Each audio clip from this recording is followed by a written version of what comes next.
Ever. Purdue. We don't have enough time to talk about this. I hope we do when we come back. So here's weather. I was going to say Lauren just ordered one in the break. No, just kidding. Not yet. If I can get my hands on one. Ooh. Just fill them up with coffee for the meteorologist here. That's all. There we go. That's it. Okay, because plain old coffee. Got a busy weekend ahead. Yeah. All right, David, what's it looking like? Thanks, Jeff. Thanks, Laura. Yeah, we have snow on the way, no doubt about it. We're expecting the highest totals across inland locations. Along the coastline, we have milder ocean temperatures, which are going to mitigate those snow totals. Tough travel tonight into tomorrow afternoon. I think we have a little bit of a lull tomorrow morning as it looks right now. We do have a gusty wind that will be developing along the coastal plain. We see gusts up to 40 miles per hour. A wind advisory in effect down towards the Cape where we can see gusts over 50 miles per hour.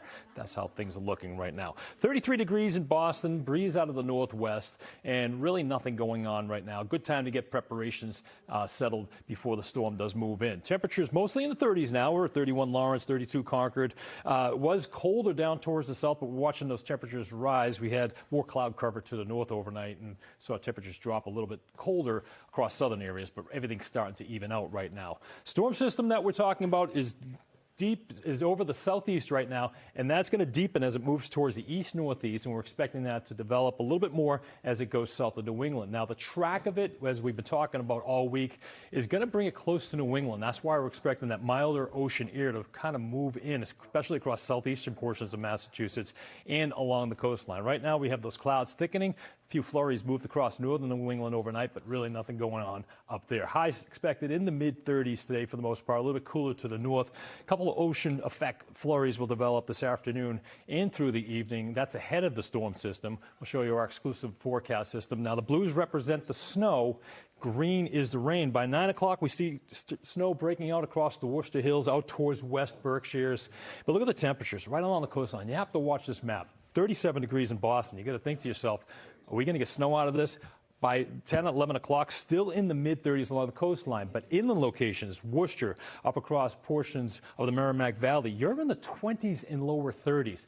That's where we'll see accumulating snow. And in this time period, we're expecting anywhere between 1 to 2 inches of snowfall. So it's going to be a pretty good thump on the front side of the storm. Then by tomorrow morning, still seeing some moderate to heavy snow bursts across northern portions of Massachusetts into New Hampshire. But look at those temperatures. Boston down over to Hyannis. You're in the mid to upper 30s. Really not going to see much in the way of accumulating snow with those types of temperatures, folks. And we'll watch that rain snow line. I know we see blues on the map, but keep in mind, if it is snowing, if this does verify, we won't see that snow accumulating all that well. Where it is 30 or below, or 20 or 32 or below, that's where we'll see that snow falling. Then by tomorrow morning, we start to see that cold air. It's all banked up in New Hampshire and Maine. Those winds start to turn more northerly as that system develops and moves towards our east. That's when we're expecting colder air to snap back into our area, and that's when we could have what we call a flash freeze, especially on some of the untreated surfaces where those temperatures remain above freezing late tonight into tomorrow. Here's that 32-degree line as we go through tonight into tomorrow morning. Watch what happens by tomorrow afternoon. It starts to snap back and heads down towards the Cape. Also seeing some snow bursts with that as well as temperatures drop into the 20s, and we're heading into the teens tomorrow night. So we definitely need to clear out any of that snow that falls. 30 to 40 mile per hour winds along the coastline, gust over 50 down towards the Cape.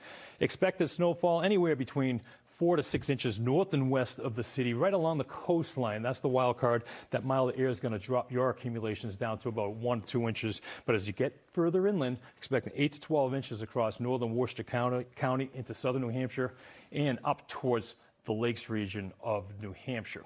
Our exclusive 10-day forecast. We do have first alert tomorrow, watching that storm very closely. And again, there could be some subtle changes in the snow accumulation map, especially north and west of the city. I mean, if we get enough warm air in there, we could see those snow totals drop a little bit. Or if that wind turns northerly a little bit earlier, we could see a little bit more in the way of snow accumulation. So we'll watch that closely. That's going to be a nowcast situation. But by the middle of next week, we got to keep our eyes and talk about this one right now, because this could be a powerful storm, bringing some heavy rain, some flooding rains, that is, and some gusty winds, and we will be on the mild side of that storm system. And then we stay active right through next weekend. That's how things are, guys.